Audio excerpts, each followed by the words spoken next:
Hello, coming up, I get some serious stick from the G.I. Joe boys, plus a girly gossip with Katherine Heigl. It's the Showbiz Hot 5. First up, I was the envy of the boys last night when I got to chat to Katherine Heigl on the red carpet at the premiere of her new film, The Ugly Truth. And what do you do when you get 5 minutes with a gorgeous Hollywood lady? You chat about boys, obviously, and in this case, about her leading man, Gerard Butler. He's kind of giving George Clooney a run for his money in the Hollywood's most eligible bachelor category. Yeah. Well, look, I wouldn't turn either of them down if I were eligible. Next, as well as being the envy of the boys, yep, there were some ladies at the premiere in London who looked a pretty shade of green when Gerard Butler came my way. According to The Ugly Truth director, Robert Luketic, Mr. Butler has rather a dirty sense of humour, but was he going to own up to it? You stand accused of being a filth bag. How do you plead? Well, in the movie... and in real life? You've been speaking to your director, he told us you tell some filthy jokes. You mean my dirty jokes? I mean, I was renowned for telling filthy jokes. I always have been, but not just filthy, I tell all sorts of jokes.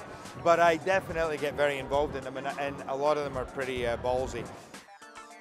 In at 3, some pretty big music news. After 2.5 years away from the charts, Robbie Williams is about to release a new single and album. Bodies will be available to download on October the 11th and in the shops the day after. The album Reality Killed the Video Star will be out a month later, and I, for one, can't wait.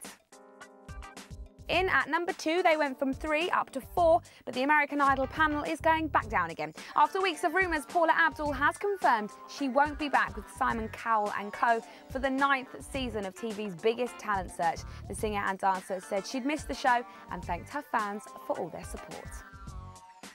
And finally at 1, how's this for showbiz? Being teased isn't really very fun, but when it comes from 2 hot Hollywood stars, funnily enough, I didn't mind too much. Guys, lovely to meet you. Lovely to meet you too. In harmony. Yeah, I like your dress. Thank you. Like, I like your... I like the ice cream cone. Thank you. Thanks. So did Dennis. Yeah. Anyway. Like a little Beetlejuice we digress. Dresses. Beetlejuice. I caught up with the guys to try and talk G.I. Joe, and I'll admit, even after the conversation about my outfit, it wasn't the most serious interview I've ever done. And maybe that's my own fault for asking if there were any embarrassing wardrobe stories. There wasn't zippers, and there was no flap. You gotta make a flap. I mean, really, you just wind up holding it all day long. Well, our bellies,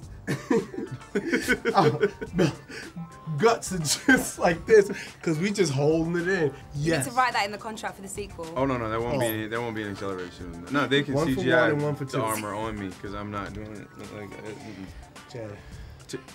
Money will get me back in there. That's just exactly what I'm gonna say. G.I. Joe is out this Friday. That's it for now. We'll be back with more showbiz soon.